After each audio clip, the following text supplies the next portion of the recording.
चलिए शुरू करते हैं आज का टॉपिक जो कि है अल्काइन के नोमेनकल्चर के बारे में, जिसका कि प्रीवियस अल्केन और अल्कीन का आईपेक नोमेनकल्चर कैसे होगा वो आईपेक नोमेनकल्चर के पार्ट ए और पार्ट बी में बताया जा चुका है। तो आइए देखते हैं इसका टर्म एंड कंडीशंस। तो सिंपली अगर हम लोग अल्काइन को देखें तो इसका खानदानी टाइटल क्या हो गया, YNE। अगर हम लोग YNE को देखेंगे तो बोलेंगे कार्बन ट्रिपल बॉन्ड कार्बन को हम लोग अल्काइन के अंदर रखते हैं। अब बात करते हैं इसका जनरल फॉर्मूला क्या है, तो CnH2n-2 इसका जनरल फॉर्मूला है। अगर हम लोग n का वैल्यू 1 लेते हैं तो इसका कोई भी कंपाउंड नहीं बनता है। क्यों? क्योंकि हमको कार्बन कार्बन एटलीस्ट 2 चाहिए ट्रिपल बॉन्ड को रिप्रेजेंट करने के लिए। बात करते हैं n = 2, तो हमारा जो फॉर्मूला है उस पर अगर इसको बैठाया जाए तो C2H4-2 इस प्रकार का कंडीशन बनेगा, जिसमें कि C2H2 आएगा। इसको रिप्रेजेंट कैसे करेंगे, C ट्रिपल बॉन्ड C और सिंगल बॉन्ड H दोनों साइड से। बात करते हैं इसके नेम की, तो जैसा कि हम लोग जानते हैं कि एक कार्बन को मिथ बोलते हैं, 2 कार्बन को इथ बोलते हैं। Meth, eth, prop, but, pent, hex, hept, oct, non, dec. तो यहां पर चूंकि 2 कार्बन है इस कारण से इसका नाम हो जाएगा इथ और इसमें जुटेगा YN, तो नाम हो गया इसका इथाइन। बात करते हैं इसके और भी सारे कॉम्प्लेक्स स्ट्रक्चर की, तो हमारे पास क्या क्या टर्म एंड कंडीशंस हैं। तो बोलेंगे अगर हम लोग n = 3 ले लेते हैं तो क्या कंडीशंस बनेगा, हम लोग को 3 कार्बन ऐसे सिंपलर खींचना होगा। अब जब 3 कार्बन खिंचाया जा चुका है तो बोलेंगे कि भाई जो ट्रिपल बॉन्ड है वो किसी एक छोर पर हम लोग लगा देंगे, या तो इधर लगा दिए या तो इधर लगा दिए, तो इधर हम लोग सिंगल लगा देंगे फिर, ठीक है। देन हाइड्रोजन का फुलफिल करेंगे। देखिए इस कार्बन में आपका 4 मतलब कार्बन का टेट्रावैलेंसी फुलफिल हो चुका है, तो यहां पर एक भी हाइड्रोजन नहीं बनेगा और यहां जो लास्ट कार्बन है इस पे बनेगा आपका 3 हाइड्रोजन। बात करते हैं इसका नंबरिंग का, तो जिधर से ट्रिपल बॉन्ड लग जाएगा नंबरिंग आपको उधर से ही करना है, तो 1 2 3 इस प्रकार से नंबरिंग हो गया। अब बात करते हैं 3 कार्बन का, तो इसको हम लोग प्रोप सीखे हैं। 3 कार्बन को क्या सीखे हैं, प्रोप। तो सिंपली ये एक YNE खानदान से है तो हम लोग इसका नाम क्या बोल देंगे, प्रोपाइन। इसका नाम क्या हो जाएगा, प्रोपाइन इसका नाम हो जाएगा। तो ये तो रहा कुछ सिंपलर टर्म्स और क्वेश्चंस। आइए देखते हैं इसके कुछ कॉम्प्लेक्स टर्म्स हम लोग कैसे बनाते हैं। देखिए सिंपल आपको एक कार्बन का लंबा चौड़ा स्केलेटन दे दिया। अब इस स्केलेटन में किसी एक जगह ट्रिपल बॉन्ड लगा हुआ है, तो हम लोग क्या करेंगे, तो इसमें सिंपली हाइड्रोजन पुट करेंगे। इसमें तो नहीं लगेगा, इसमें 1 हाइड्रोजन, इसमें 3, इसमें भी 1, इसमें 3, इसमें भी 3। अब ओवरऑल हम लोग जब इसका नेमिंग करेंगे तो सिंपली हम लोग क्या बोलेंगे कि जो गिनती होगा वो किधर से होगा, जिधर से ट्रिपल बॉन्ड नजदीक होगा उधर से गिनती करेंगे। ये आपका सब्स्टिट्यूएंट हो सकता है, लेकिन कब, जब लॉन्ग चेन के साइड बचेगा तब। तो लॉन्ग चेन पहले देखते हैं और गिनती किधर से करना है, जिधर से ट्रिपल बॉन्ड नजदीक पड़े। तो ये 1 नंबर, 2 नंबर, 3 नंबर, 4 नंबर और 5 नंबर। तो आपका जो सब्स्टिट्यूएंट है वो एक 3 पर पड़ गया और एक 4 पर पड़ गया। चूंकि सब्स्टिट्यूएंट दोनों एक ही एक कार्बन का है तो हम इसको क्या बोलेंगे, 3 मिथाइल और उसके बाद हो गया 4 मिथाइल। और ओवरऑल अगर आप लोग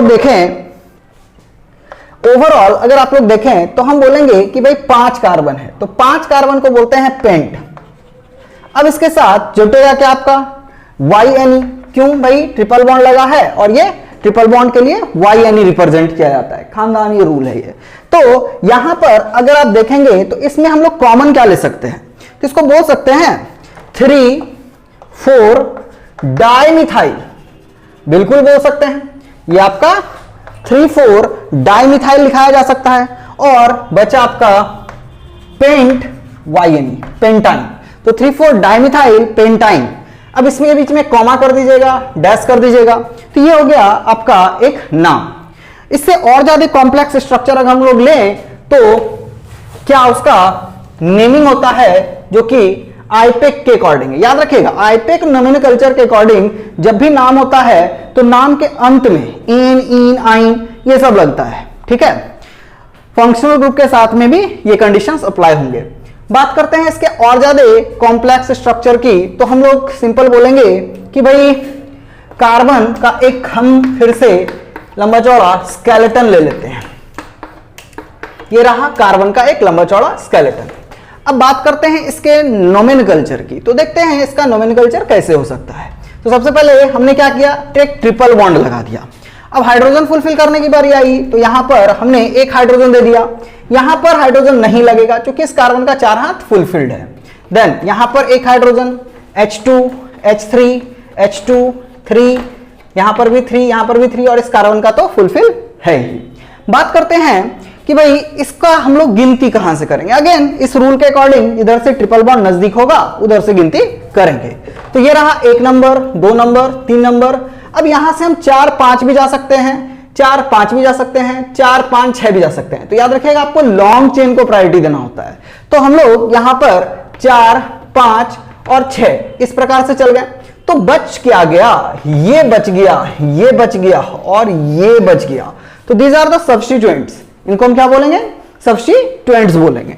अब इन सब्स्टिट्यूएंट्स को हम लोग कैसे रिप्रेजेंट करेंगे, तो सिंपली देखिए 4 नंबर पे मिथाइल है, 4 नंबर पे एक और मिथाइल है, तो इसको हम लोग क्या डायरेक्ट लिख सकते हैं 4,4 डाई मिथाइल, ठीक है भाई, लिख सकते हैं। उसके बाद यहां पर हमारे पास 3 नंबर पे इथाइल है, तो इसको लिख सकते हैं 3 इथाइल। चलो इसके अभी आगे ही लिख देते हैं, इसको इसके पीछे लिख दिए हैं।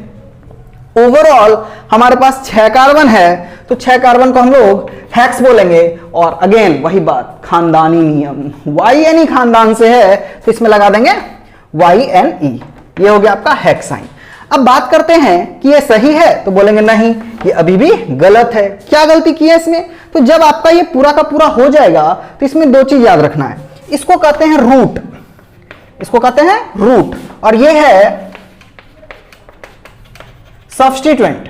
ये क्या है, सब्स्टिट्यूएंट। हमेशा याद रखना है जब भी रूट का नाम होगा वो अंतिम में होगा, इन, इनाइन जो भी ले ले।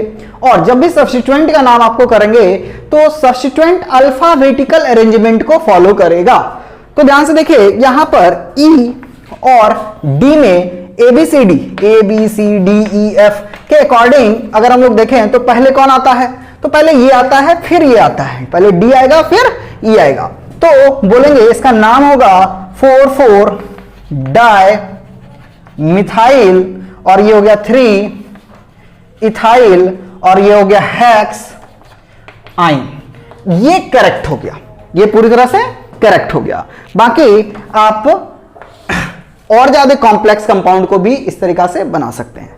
एक और कॉम्प्लेक्स कंपाउंड हम लोग इसमें देख लेते हैं, इसको हम लोग और ज्यादा कॉम्प्लेक्स करने का प्रयास करते हैं। तो देखते हैं क्या होता है टर्म एंड कंडीशंस। तो याद रखिए कार्बन का एक अगेन लंबा चौड़ा स्केलेटल चेन हम लोग बना लेते हैं। अपने मन से आप जितना चाहो उतना खींच लो, ठीक है। एक लंबा चौड़ा स्केलेटल चेन बना लिया। अब इस स्केलेटल चेन में अपने को क्या भरना है, तो बोलेंगे ट्रिपल बॉन्ड को भरना है। तो ट्रिपल बॉन्ड यहां भर सकते हैं, बोलेंगे नहीं, क्यों, क्योंकि इस कार्बन का 5 हाथ हो गया, आपको कितना फॉलो करना है 4, तो यहां पे ये गलत हो जाएगा डालना। तो हम कहां डालेंगे, किसी एक यहां पे डाल सकते हैं क्या, तो बिल्कुल डाल सकते हैं, बिल्कुल। तो अब भाई इसमें आपको हाइड्रोजन फुलफिल करना है। तो देखो भाई यहां पर H3 हो गया, इसका तो फुलफिल हो ही गया है, इसका भी फुलफिल हो गया है। अब इसका देखते हैं, तो इसका 3 होगा, इसका H2 होगा, इसका फुलफिल्ड है, इसका भी फुलफिल्ड है, H3 होगा, H2 3 3 H2 H2 H3। इस प्रकार से आप लोग देख सकते हैं कि एक लंबा चौड़ा एक कॉम्प्लेक्स स्ट्रक्चर हमारे सामने बन चुका है। अब इसका नेमिंग कैसे करें, सबसे इंपॉर्टेंट बात है कि इसका नेमिंग कैसे करें। तो हम लोग देखेंगे कि यहां से एक लॉन्ग चेन को लेना है। लॉन्ग चेन फिर से वही ट्रिपल बॉन्ड जिधर से नजदीक होगा हम लोग लॉन्ग चेन उधर से गिनती करेंगे। तो ध्यान से देखिएगा कि भाई ट्रिपल बॉन्ड इधर से नजदीक है, तो ये 1 नंबर, ये 2 नंबर, ये 3 नंबर। अब 4 के बाद 5 6 7, इस 4 के बाद 5 6 7, इस 4 के बाद 5 6, तो 6 इधर तो नहीं जाएगा, तो चलिए ये तो सब्स्टिट्यूएंट हो गया। इसके बाद ये 4 है, 4 के बाद 5 6 7, 5 5 6 और 5 6 7। तो भाई सीधी सी बात है कि आप मैक्सिमम 7 कार्बन को ही एज ए लॉन्ग चेन ले सकते हो, तो हम लोग इसको लॉन्ग चेन प्रायोरिटी में दे देते हैं। 4 के बाद ये हो गया 5, ये हो गया 6, ये हो गया 7। तो बच क्या गया? तो महोदय ये पूरा का पूरा बच गया, ये भी बच गया, ये भी बच गया, और कुछ बचा है? तो हाँ, यहां पर ये भी बच गया है। तो इन सबका नेमिंग करना है। तो अगेन 5 नंबर पर ये है, दोनों मिथाइल है ना, तो हम लोग इसको क्या लिख सकते हैं? 5,5 डाई मिथाइल। ये हो गया आपका 5,5 di methyl. Then 5,5 di methyl के बाद हम लोग क्या देख रहे हैं? 4 नंबर पे आपका 2 कार्बन है, मतलब इथाइल है, तो 4 इथाइल हो गया। ये हो गया आपका 4 इथाइल। एंड देन 4 नंबर पे 1 2 3 कार्बन है, इसको हम लोग प्रोपाइल बोलेंगे। तो ये हो गया आपका 4 प्रोपाइल। तो 4 प्रोपाइल। अब ओवरऑल कितना है? तो बोलेंगे ओवरऑल आपका 7 है, तो हेप्ट हो गया। अब यहां पे याद रखना है कि आपका यहां पर के केस में 1 के बाद ट्रिपल बॉन्ड था, तो हम लोग डायरेक्ट 1 आइन लिखते, या फिर नहीं भी लिख रहे हैं 1 तो चलेगा, लेकिन यहां पर 2 के बाद ना है ट्रिपल बॉन्ड, तो हम लोग क्या करेंगे? इसको 2 आइन लिख देंगे। इसको क्या लिख देंगे? 2 आइन। तो अपने पास क्या हो गया? 5,5 डाइमिथाइल, 4 इथाइल, 4 प्रोपाइल, हेप्ट, 2 आइन। अब इसको हमको अरेंजमेंट के अकॉर्डिंग भी देखना पड़ेगा एक बार। जैसा कि प्रीवियस अभी थोड़ा देर पहले बताया गया था कि भाई ये आपका हो गया रूट और ये सब है सब्स्टिट्यूएंट। तो सब्स्टिट्यूएंट का जो अरेंजमेंट होगा वो अल्फाबेटिकल अरेंजमेंट होगा। तो यहां पर देखिए अल्फाबेटिकली एबीसीडी में पहले डी पहले आ रहा है, फिर उसके बाद ई आ रहा है, फिर उसके बाद पी आ रहा है। तो क्या ये करेक्ट है? तो बोलेंगे हाँ, एबीसीडी के अकॉर्डिंग भी ये करेक्ट है। तो ये नाम हो गया। तो इस प्रकार आप लोग ढेरों कॉम्प्लेक्स अल्काइन के कंपाउंड्स का आईपेक नोमेनक्लेचर याद रखिएगा। ये जो भी मैंने बताया IUPAC आईपेक के अकॉर्डिंग बताया है। इसका फुल फॉर्म होता है international union of pure and applied chemistry. अच्छा, यहां पर जो कॉमन नेम होता है याद रखिएगा 1 से 5 तक के लिए ही एप्लीकेबल होता है। 1 कार्बन को हम लोग फॉर्म बोलते हैं, 2 कार्बन को हम लोग एसिड बोलते हैं, 3 कार्बन को प्रोपायन, 4 कार्बन को ब्यूटाइल, 5 कार्बन को वेलर। इसके बाद फिर जो आईपेक नेम होता है और जो कॉमन नेम होता है वो सिंपलर एक जैसे ही चलने लग जाते हैं। तो ये रहा कुछ अल्काइन के बारे में। वीडियो अच्छा लगा हो तो कृपया अपने दोस्तों को शेयर करें, सब्सक्राइब करें।